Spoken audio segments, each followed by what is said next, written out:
जैसा कि दोस्तों ऑप्शंस होते हैं इन्वेस्टर्स के पास में कि वो अलग अलग कैटेगरीज में इन्वेस्ट कर सकता है। चाहे तो वो लार्ज कैप कैटेगरीज में इन्वेस्ट कर सकता है, मिड कैप में कर सकता है, स्मॉल कैप में कर सकता है।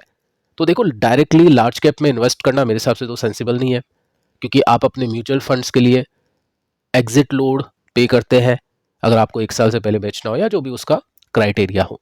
साथ में आपको एक्सपेंस रेशियो भी मिलता है जिसमें आप अपने एक्सपेंसेस भी देते हैं। जो फंड मैनेजर अपने आपके जो इन्वेस्टमेंट्स को मैनेज कर रहा है उसको आप पे भी करते हैं। तो लार्ज कैप के अंदर क्या होता है, HDFC बैंक, रिलायंस, इस तरह की जो कंपनीज होती है उनको कोई भी खरीद सकता है, तो उसके लिए एडिशनल कोई पे करने की आवश्यकता नहीं होती है। तो जो भी बड़ी कैटेगरीज में जाना चाहते हैं, बड़ी कंपनीज में जाना चाहते हैं, तो उनके लिए लार्ज कैप ना होके फ्लैक्सी कैप, ये काफ़ी इंटरेस्टिंग है। ठीक है, तो इसके ऊपर हमने चर्चा की थी और उसमें हमने ये देखा कि जैसे अगर मैं 1 साल के रिटर्न्स बताऊं तो 1 साल में निफ्टी अभी 1% तेज है, पराग पारिक का 12% तेज है, JM का 5% के साथ में तेज है।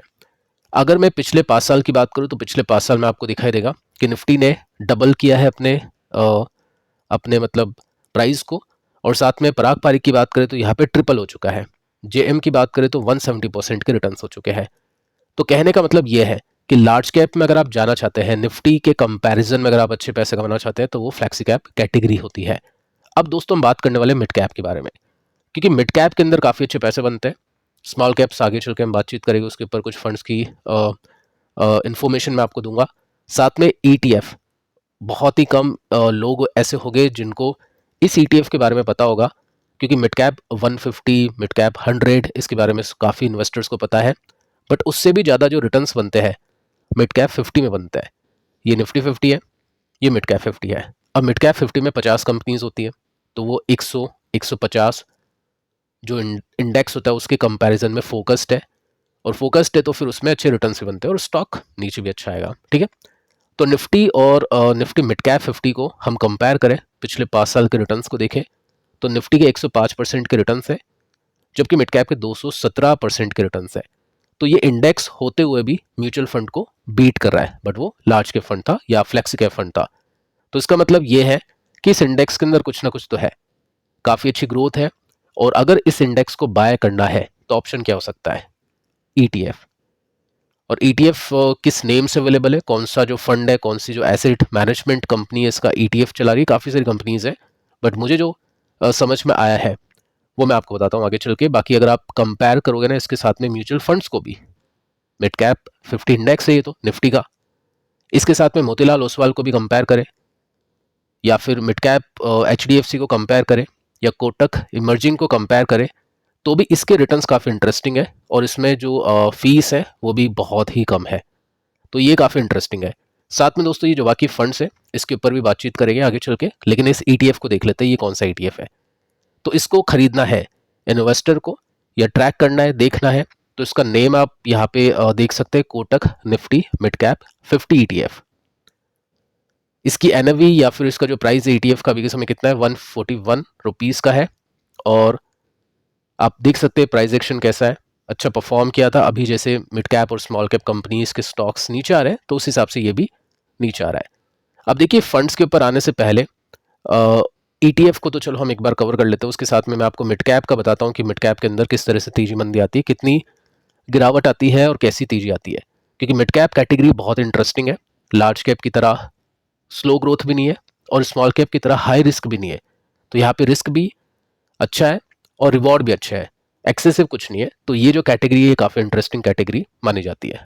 तो सबसे पहले दोस्तों हम मिड कैप को देखते हैं। जैसे निफ्टी का चार्ट होता है वैसे मिड कैप का भी चार्ट है, और इसके अंदर आप सिंपली नोट कर सकते हैं ये काफ़ी बड़ी तेजी हर्षद मेहता के समय। और उसके बाद में आप देखोगे तो यहाँ पे 2008 का करेक्शन, काफ़ी बड़ी गिरावट थी, उसके बाद में तेजी, फिर गिरावट, फिर तेजी, फिर गिरावट, फिर तेजी, गिरावट, ये तेजी और ये गिरावट। आपको याद होगा कि एक टाइम था जब काफ़ी लोग कमेंट कर रहे थे कि म्यूचुअल फंड्स बहुत अच्छे रिटर्न्स दे रहे हैं, काफ़ी अच्छी ग्रोथ आ रही है वहाँ पे। उस समय आई थिंक अपन यहाँ पे थे और मैंने आपको बताया था कि ये तेजी आपने देखी, उसके बाद में एक करेक्शन आया, तो ये जो तेजी है इसके बाद भी एक करेक्शन आएगा। अब वो कब आएगा उसका आइडिया नहीं है, लेकिन आने वाला है, आ सकता है, क्योंकि जो बबल बना है वो बस्ट होगा। तो वो चीज़ आप इसमें अभी आप नोट कर सकते हैं। अब देखिए काफ़ी लोग क्या सोचते हैं, जब इस तरह की तेजी आती है तो लोगों को ऐसा लगता है कि ये तेजी तेजी रहेगी, गिरावट तो होनी नहीं चाहिए, हो ही नहीं सकती।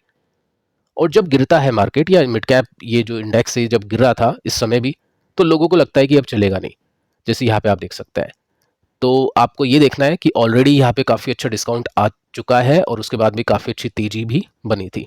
अब देखो हम करेक्शंस को देखते हैं, पिछले 3 करेक्शंस को देखते हैं इंक्लूडिंग दिस कि कितने कितने परसेंटेज नीचे आया था। अब देखिए आपके सामने डेटा है। सबसे पहले हम देखते हैं 18 का। इसमें दोस्तों मैंने कोविड का जो करेक्शन है उसको एक्सक्लूड कर दिया है, इंक्लूड नहीं किया क्योंकि वो एक्सेप्शन है। तो हम यहाँ से लेकर ये जो बॉटम है, टॉप से लेकर इसको अगर हम कैलकुलेट करें तो कितना आता है 31%। तो कितना गिरा मोटा मोटी 30%। उसके बाद में हम रशिया यूक्रेन के समय की गिरावट को देखें यहाँ पे, तो कितना गिरा था 23%। तो मोटा मोटी कितना गिर गया 25%। अभी हम देखें टॉप से लेकर कितना गिरा हुआ है, तो अभी कितना नीचे है 24% यानी 25%।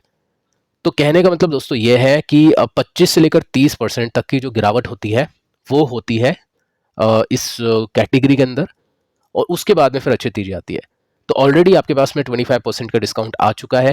हो सकता है कि 5% का वो डिस्काउंट मिल जाए, या फिर यहाँ तो नहीं मिला था तो ऐसा भी हो सकता है नहीं मिले। लेकिन ऐसा नहीं है कि यहाँ पे 50% 60% ऐसा कुछ देखने को मिलेगा, यानी ऑलरेडी काफ़ी अच्छे लेवल पर ये सब चीज़ें आ चुकी है। और अगर गलती से Q4 में नंबर्स अच्छे आ जाते हैं तो 30% की एक्सपेक्टेशन यहाँ पे नहीं करेगा इन्वेस्टर।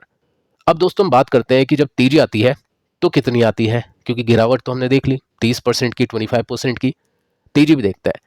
तो कोविड के बॉटम से नहीं, मैंने यहीं से कैलकुलेशन यहाँ पे की है क्योंकि एक्सेप्शन था। तो बॉटम से अगर हम टॉप को एनालाइज करें, कैलकुलेशन करें, तो यहाँ पे 112% ऊपर चला गया था। तो पैसा कितना हुआ, डबल या मोर देन डबल। फिर उसके बाद में 25% नीचे आता है और उसके बाद में टॉप को देखें तो 140% का टॉप लगा था। यही मैंने आपको बताया था यहाँ पे कि इस समय हम थोड़ा से संभल गए थे जब ये इस पहुंच गया था यहाँ पे 120% के साथ में, क्योंकि पहले जो तेजी बनी थी इतनी बनी थी। तो ठीक है, थोड़ा सा और चल गया 140 हो गया, लेकिन फिर चलो वही बात है 25% अभी नीचे भी आ चुका है। तो यहाँ से भी जब नई तेजी होगी तो वही 100, 120, 130% के आसपास के एक्सपेक्टेशंस इन्वेस्टर करेगा। अभी क्या सिचुएशन है, क्या दोस्तों अभी रिवर्सल हो चुका है या फिर नहीं? तो पैटर्न आपके सामने है, अभी गिरावट ऑन है, यहाँ पे गिरावट चल रही है क्योंकि ये रेसिस्टेंस है, ये सपोर्ट है, ये सपोर्ट, ये रेसिस्टेंस, ये सपोर्ट। अभी रेसिस्टेंस लेने की कोशिश में, अगर वापस से नीचे आता है तो सपोर्ट मिलेगा, और यहाँ से ब्रेक हो गया तो ब्रेकआउट हम उसको कंसीडर करेंगे। तो पैटर्न अभी आप देख सकते हैं गिरावट में है, लेकिन स्टिल 25% का डिस्काउंट है, और अभी इस डिस्काउंट के अंदर काफ़ी अच्छे मौके आपको मिल रहे हैं।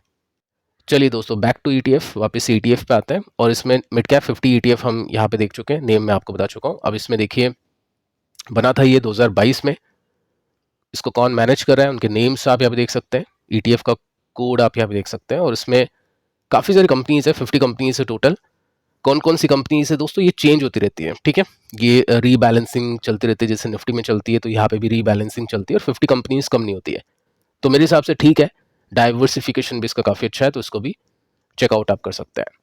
अब दोस्तों हम फंड्स पे आते हैं। फंड में सबसे जो बेस्ट फंड अभी मुझको लगता है वो मोतीलाल ओसवाल मिड कैप। देखो ज़्यादा हर तरह के फंड्स हम 10-20 फंड डिस्कस नहीं करेंगे, क्योंकि कुछ लिमिटेड फंड्स के ऊपर ही बातचीत होगी, क्योंकि वही जो कैटेगरी में बेस्ट है उसके ऊपर ही डिस्कशन हो तो बेटर है, क्योंकि एक फंड के अंदर बहुत सारी कंपनीज के स्टॉक होते हैं, तो एक फंड भी इनफ है अगर एक कैटेगरी में कोई इन्वेस्टर रखना चाहता है। ठीक है, तो मोतीलाल ओसवाल मिड कैप 23% के CAGR, और इसमें भी काफ़ी बड़ी गिरावट अभी हो चुकी है।